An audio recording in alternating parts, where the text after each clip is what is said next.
Hi, Ness. Good to see you. Good to see you, Thor. You look cool. You look You too. refreshed. Thanks. Yeah, I was running back from the gym. I was like, I'm gonna be late for our podcast episode. I'm still feeling like the adrenaline is still running through my Ooh. system from Oh, like that's nice. exercise. Were you inside the gym or outside? Yeah, no, this was inside. Thank Inside, God, because yeah. it's pretty chilly outside again It today, is, isn't it? yeah. Rrr, rrr, rrr. Yeah, it's not Yeah. it's not very warm. So you got your hair down today. I think that looks I have, lovely. yes. No, thank you. I was also running against the wind or something like that. But I was also, God, I don't want to be late. I know you're really understanding. And if you're ever late or something, just text me. Yeah, So, it's a bit later, doesn't make any difference. yeah, But yeah. we had interesting comments, just a general, whoever's listening. We chat a little bit beforehand. And what we're talking about today is also grains of sand. Because we're always, obviously, we're unique. Everybody's unique, and we have the right to be unique. But even though we're so individual, I mean, no fingerprints throughout the world have ever been the same. No two fingerprints have ever been the same. Can you imagine that? So you may be born again and again and again, but you always get a set of different paws. And the same thing with the retina. So the uniqueness is not only in what we enjoy or don't enjoy, but it's also our bodily thing. However, if we come to grains of sand, of course, one grain of sand cannot grow anything, obviously. One cell doesn't make a human being, and one drop of water actually doesn't make an ocean either. And that same theory would apply to all of the universes. It is a collective force which is made up of infinitesimal amounts, such as ourselves. We're also part of this grain of sand theory. Um, it is infinitesimal in the size of all things. I mean, trees are just big blades of grass. So we have a tree, we have some very big trees, we have some little trees, and then we have grass that we as human beings walk on. So imagine us as so tiny in the scheme of things, in this infinitesimal amount of the universal growth. And there we are, chopping down the trees because they're too big for us. So everything is together, different sizes, different shapes, and so on, but all being together. Now, can you imagine no one else here? Okay. I mean, the reason I thought of this today for our podcast, the wars that are going on, the hatred that's going on, it's usually about religion, is it not? It's usually about a border, is it not? Something has to happen. But can you imagine no one else here? Just one grain of sand, only you, only me. Can you imagine that? How horrible.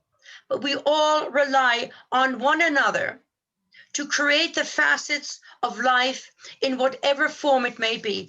All of us, we're all totally, utterly needful in our unique individual way. Trust me, if we each did not have our uniqueness and individuality, if it was not totally necessary individually, it would not be there. So every grain of earth also has its meaning by collective force. And it grows.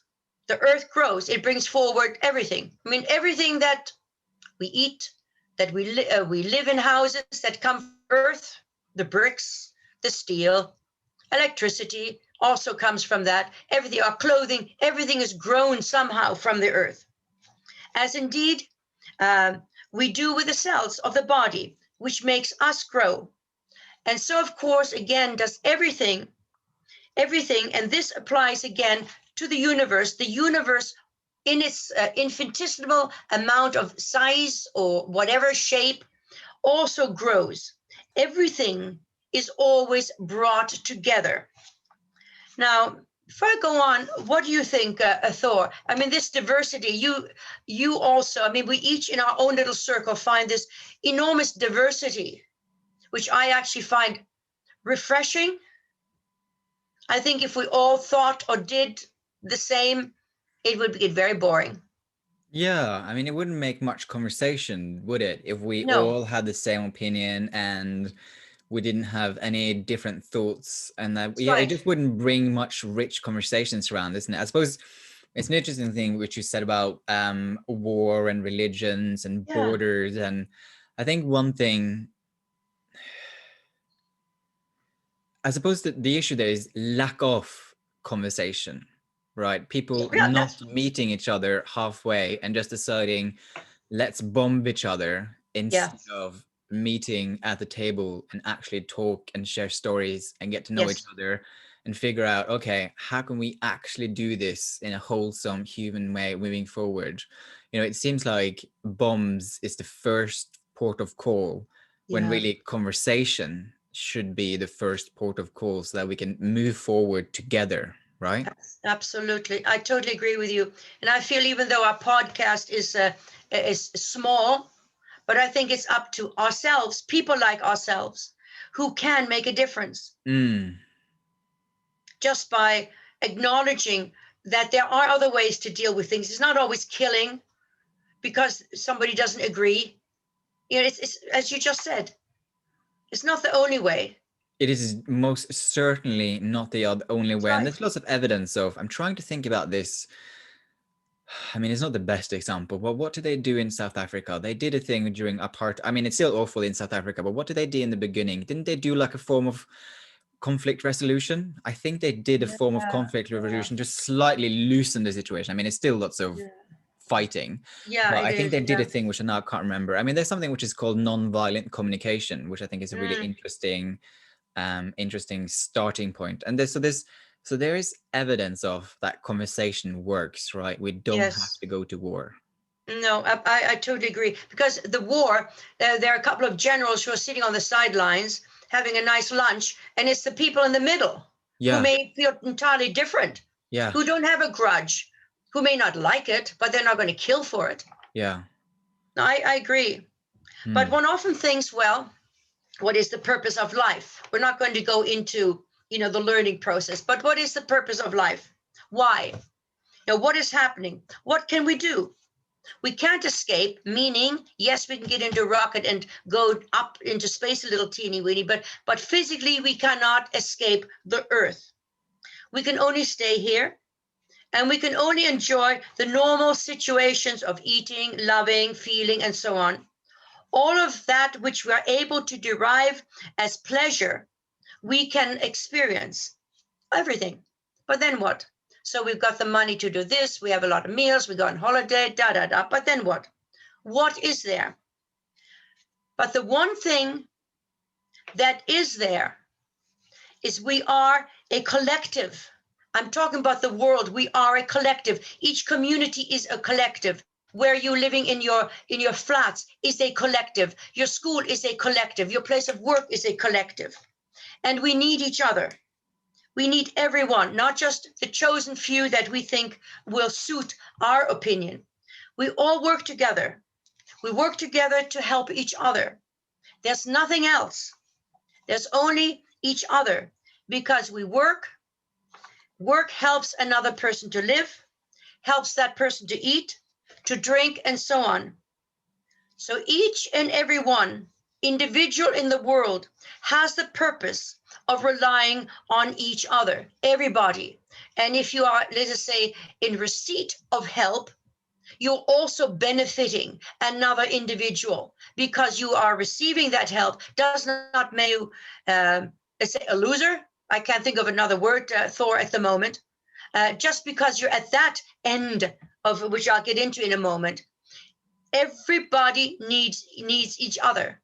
We are Mm. all supportive of one another. We are a collective.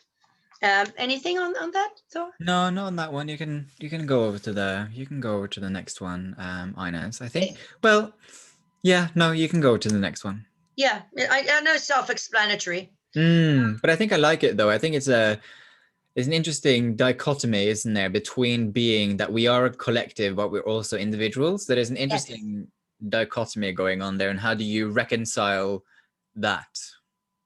Yeah, exactly. We don't actually usually think of it that way. Yeah, We need Spain because we want to go on holiday, yeah, but we may not need them enough to give them our vaccine. You know what I mean? Yeah. Because then we start getting our infighting again. We want the beach, we want the service, but it's always that but. Yeah. And is that fair? No, no.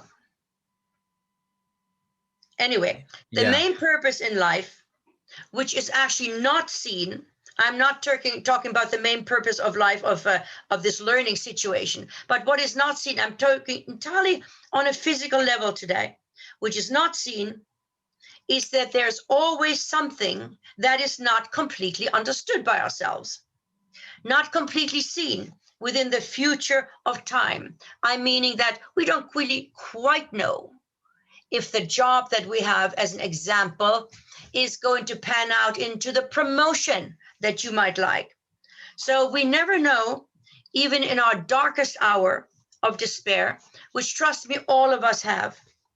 All of us suffer at one time, a deep despair. And one wonders, why do I stay? Meaning, why don't I jump off a bridge? Why should I stay? What the hell? What do I do? Normally, what brings us back to some form of equilibrium or sanity is simply that we don't actually know what is around that corner. Just maybe. Obviously, that is the motivational force of life, is to help us out of that depressive force or situation that we're in. It's hope. It's the hope that the hope sounds eternal in the human breast because we do not know. There's always that small chance. Um, Other than being of help to each other, which we might be an employer, we might be the staff, we might be anything like that. That is all we have, to be of help to one another. It doesn't matter how much money we have, how many things we own. It matters not, because you can't really do anything with it. We can only wear one suit at a time. There you go, I can leave my figure. Only one meal at a time, and drive one car at a time. So what we amaze around ourselves is the symbolism of trying to find a purpose in life, a purpose of life. This is the meaning of life. I'm not trying to take away any form of motivational force. That's not what I'm saying. But it is always, we don't know what is around the corner. But there's hope. We always have this hope. Thor? Well, I think contemplating the meaning of life is a really fascinating thing to do, right? Yeah. I think it's a really important things to do. I mean, you can easily I suppose you can easily end up in a dead end. We But I do. think it's a really important thing to do. Like, I was many years ago, I don't know, I was listening to, but I was listening to this podcast, and this guy was, I don't know what he was working, some job, and he was like, my purpose in life is to put Yes. food on the table for my family. Okay. And that's it. It doesn't matter how I earn my money. It doesn't matter how I spend my life. Mm-hmm.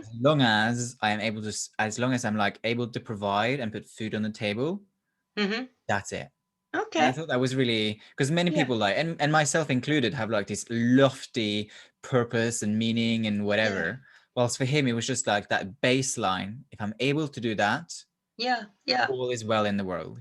Yeah, yeah. It's interesting, when you're saying things like that, or whatever was going through in my mind, our, uh, our attitudes, as we mentioned the other week, are also instigated and geared from our past life. Mm, So that, say, that individual who said that's his main purpose, could very well be that he wasn't able to have provided the nourishment and the security of just a reasonable life mm, for his family before. So his goal this time is, to the best of his ability, he didn't get what he did. He wanted to make certain they had enough to eat. mm, So uh, it's a huge concept. mm. Well, because I think he was like I think like, and I think it's a really important job to do. I mean, my dad did for a while, but I think he was like a bus driver, which most people would think, oh, that's such a meaningless job. Yeah, But for him, it was like, I can put food on the table. totally. So I don't care. Yeah. Oh, totally. I completely agree with that. Yeah. Absolutely. Absolutely. Yeah. Yeah. Yeah. And when I think about it, my dad was somewhat similar, as long as he could provide, he Yeah, wasn't that bothered about what his job was, which I think is an interesting, yeah. it's interesting. But it's also, I think it's a healthy attitude. Yeah. I'm not saying to be motivated is unhealthy, because then it's again we're coming into a personality thing which has been given to us. Mm. However, you know that man, let's say if we just take one person, my goal is XYZ. Trust me, you know that saying that goes, how do you make God laugh? Tell him what you're going to do next. So this is your goal, and you work your butt off, and you go to courses, and you work overtime, and you slime up to the boss or whatever. You do everything correct. And then all of a sudden, do I really want this? Mm. You know, your attitude changes, and you've done whatever it happens to be. And it doesn't necessarily pan out. It really Mm. doesn't. That's Well, that's, but I think that goes back to what you were just talking about, hope, though, right? yes, Because it's like, just because it doesn't necessarily pan out doesn't mean that you shouldn't do it, because correct. because there's still a hope, because otherwise, what's the point, right? Because that becomes that question, Yes. what is the point? But I think we have like this programmed hopefulness in us, right? Yes, yes. I'm going to come to something really, really interesting. I hope the people that are listening, obviously, you can go around and around and you won't get any place anyway. It's not a matter that people have different opinions. That's not it. But if we don't just take away any forms of, let's say, as I mentioned last week, prejudice. It's a prejudice is not a negative thing, but I'm not going to think like this because this is what I feel is right. Yeah, good. But maybe your opinion, a person's opinions need a bit of tweaking. And from that tweaking, you might find something really awesome. Yeah. That sort of thing. That's all. Yeah. But even with the richest or the lowest, there are no lowest. There is never a low person. There's no person that is inferior or less than anyone. But the lowest and richest, so the highest and the very lowest, and all those in-betweeners in money, what we're talking about, we are all the same.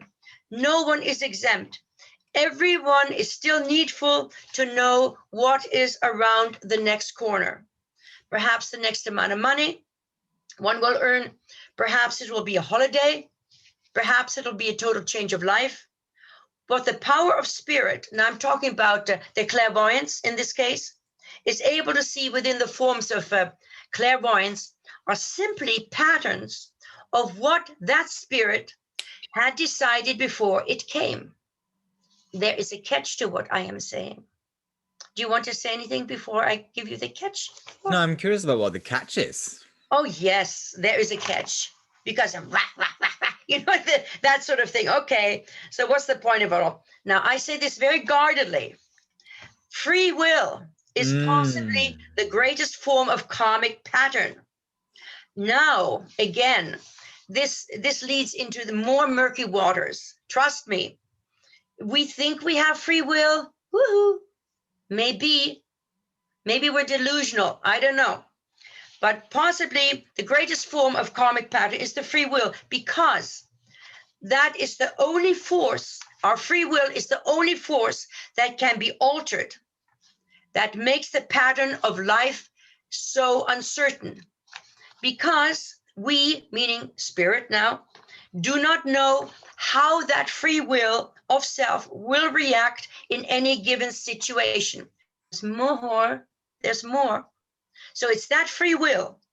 At the turn of a button, either whatever they're going to react. However, in this preordained situation, which many will disagree with, which is fine. So this spirit, I know that the person that is the clairvoyant, who gets their information from, say, from spirit, and spirit have often said, we can only see a step ahead of you. Now that step ahead is meant to be only a step ahead, because if we were given something that we didn't like, we would try to get around it. Say, whatever it is, say either an accident or something, you will not leave the house until after that date or that period of time. So they're not allowed to give us that information, because we will be prepared for our learning curve. So we have to face life with our own strength, whatever lies ahead. So the power spirit only give us a little teeny weeny bit. However, the force that controls the power of spirit are lovely guides, because our guides are actually, they're certainly not physical. They are, but they're not. They don't have a body, have they? They can inhabit a body, sorry. So they can come through if you have a trance medium and become, again, maybe see themselves or whatever. However, they're close enough to the human being, the human vessel, to understand our needs. And that's why a guide is so important and helpful. Anyway, there is a force. It is that total force, that total power that does know how the free will react to any given situation. But unfortunately, that is not known to the power spirit and would certainly not be known to ourselves. So we come back to what is around the corner. Now, the total force is, of course, call it God, consciousness, whatever. It's a word, isn't it? But that total force, which is in control, would know how each of us will react to a certain situation, to that free will. The little that I understand, our free will on planet Earth is not as total as it is for other life forces on other planets. However, my perception of all of this is, let us say there is someone has been hurt or murdered, extreme. Let's go for the extreme thing. Someone has killed someone close to you.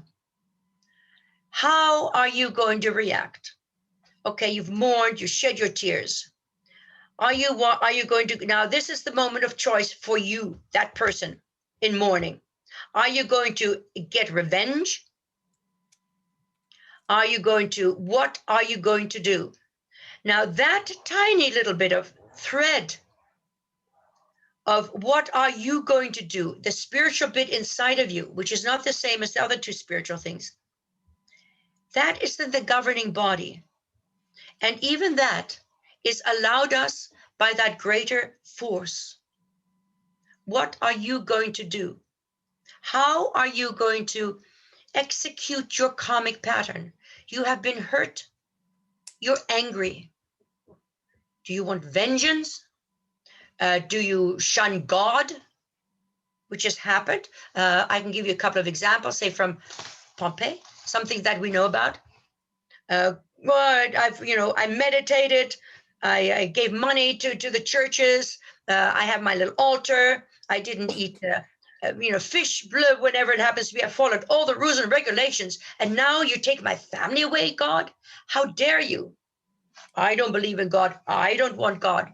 All of those things are human. So that little bit, how do you react? What do we do? So that little bit of thing, the free will, is still ours. What we're going through, I know everybody's heard, there might be local lockdowns. I spoke to a couple of mums in a playground today. I hope we don't get locked down again. I don't know if I could take it. Two different people, didn't know each other, didn't talk to each other. I hope we don't have to do this again. So how are we going to react? What are we going to do? That is that little teeny weeny bit of choice that we have at the moment. Not to get at each other's throats. I just feel so sorry for those parts of the world that for whatever reason, it was necessary to destroy the in-betweeners. Because that's what civilians are, the in-betweeners. Mm. And how do we cope? I'm just very grateful that we don't have that here and now, that we are safe enough, at least not from that. But when I think we lose empathy because someone is different, I think we, as the individual, are on the losing wicket of our karmic pattern, because we have the insight. We don't have to overreact. Can you imagine everybody thinking the same? Anything before I go around to the wonderful conclusion?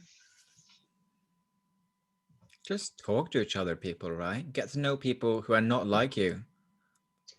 Yeah, just an open mind. Yeah, just an open mind. Yeah, but you know what? The interesting thing is usually you have so much in common. Mm. Just because you want to wear a red coat and they want to wear a blue coat doesn't matter. Mm. Or they get up half an hour earlier in the morning. Mm. Yeah. Yeah. And so I think the wonderful thing, certainly with us, it already started in the, say, I think 1960s or 70s, something like that, when travel became more international, people traveled and so on.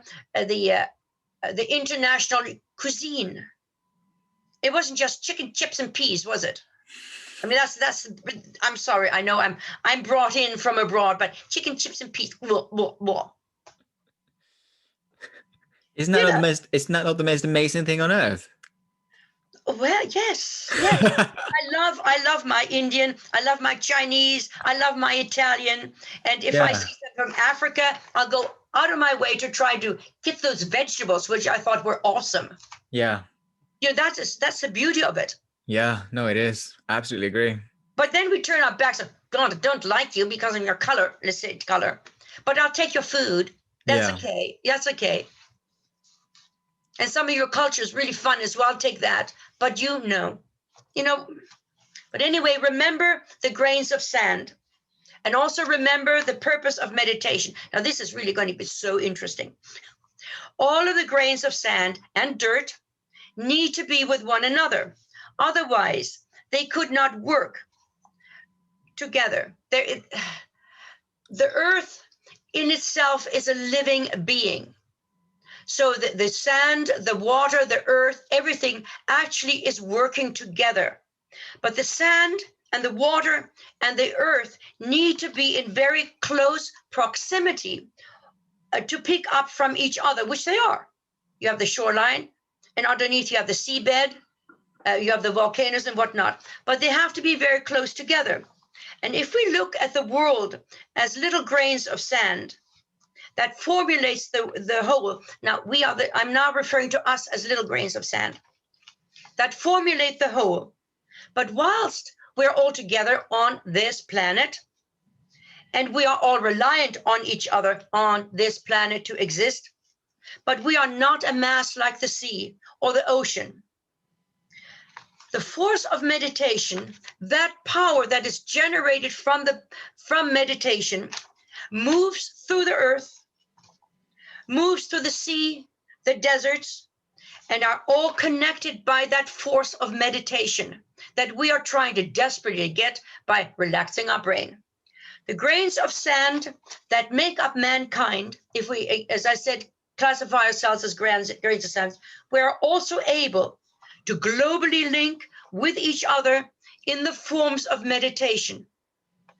The COVID pandemic has highlighted our dependency and needfulness that we have for each other. We are not alone. Do we want to be alone? You know, we're whining we can't go here, there, and everywhere. All of a sudden we're whining, but we shun individuals. But it has been shown that we really do. We want each other. And this, what was I going to say about this? Actually, the meditative force, which is very interesting. Oh yes, when we said we can link globally. However, not most of you. Where's that in the Bible? Thor, Tower of Babel? No, Babel. Babel. Yeah. What That's is it? Babylon. Babylon. No. No. It's the Tower of Babel. Excuse me if I'm mispronouncing it. Anybody listening? Anyway, they built it. The world built it. And then as they built it, they wanted to reach God. And anyway, and then all of a sudden they couldn't understand each other's because the different languages. And guess what? Here we are. It is written, it is a fable, if you like. However, the languages have also kept us apart. Because then with a different language, you also start infighting externally and so on and so forth. But we are able through meditation to link with one another. By linking with one another, it's not saying, hey, what did you have for breakfast today? Oh God, is that what you have? Your rice for breakfast? Ugh, it's too heavy for my stomach. What we can do for each other is to send positive thoughts around the globe. When you send out healing after your meditation, positive thoughts to all of mankind. You don't cherry pick.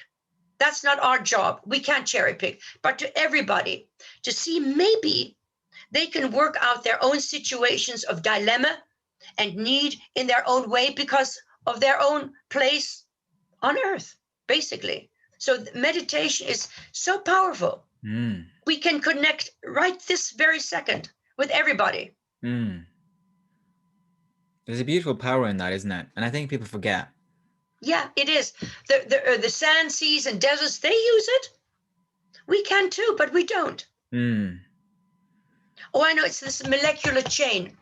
And the reason we cannot have it, if the whole world meditated together, I'm talking about whatever anybody thinks and doesn't think, they just all agree, yes, we will just clear our mind for a second in time. We are actually able to knit together the ozone layer. The power of the human mind is so strong. We are able to correct that. I saw a film on TV, and it had something to, I don't know, it was nice. Anyway, what happened? This boy fell into an icy pond, and then they fished him out. Rescue service fished him out, but he was on a ventilator, everything else. Anyway, he died. And the mother, I'm getting to a point with this. The mother said, oh, please, dear God, don't take him, so on and so forth. Anyway, it's a film, obviously. Anyway, he started breathing again. And then, anyway, he still wasn't out of the woods, and his liver was failing, this was failing, that was failing, and the medical doctors were looking after. And then they had a vigilance. There was a group of people with little candles, and they were singing for this boy in a hospital. And anyway, the doctor said, and I'll tell you why I'm mentioning this fictitious story, is that the lockdown of his body, which was occurring because of the hypothermia that he has experienced. This was wrong, this was wrong, everything. He had no best chance in hell of surviving. It was gone. And the reason I'm saying that, the power of our mind is so strong, we can actually, if it's meant to be, of course, however, we are able to eliminate those impurities, and we can correct the cellular structure within the body. It is possible to do that. What we are also able to do individually, you on the other end of the podcast, us two here, we are able to draw the positive energy that is around from the universe around us, and we're able to channel that because we want to do it. Not as a negativity, but as a help. We want to channel all that positivity to help. And we can, and it does actually work. It really, really does work. You don't have to be Gore, you don't have to be shaman, a priest, nothing. Just be yourself. And it is possible. It is possible. Yeah. Well, thank you for another Friday, Ines. That was a really interesting physical episode, and I liked our conversations today. That was really interesting. Thank you so much. Thank you. Thank you too. Positive thought? Positive thought. What is it? Well, it's not that positive. I'm not going to spoil you. Anyway, the thing is, never give up on your dreams. Follow the signs. And the sign, again, I'm being silly now. The sign is also from within yourself. What you feel is right, you go for it. If it's possible, you go for it. Absolutely. I totally agree. Well, thank you so much to all of our listeners. If you enjoy what you're listening to, obviously subscribe, like, leave a comment, all that jazz. We would really, really appreciate it. So again, thank you, Ines, for another Friday. Thank you. Thanks a lot, Thor. Thank you. All right. Bye, everyone. Bye. Bye-bye.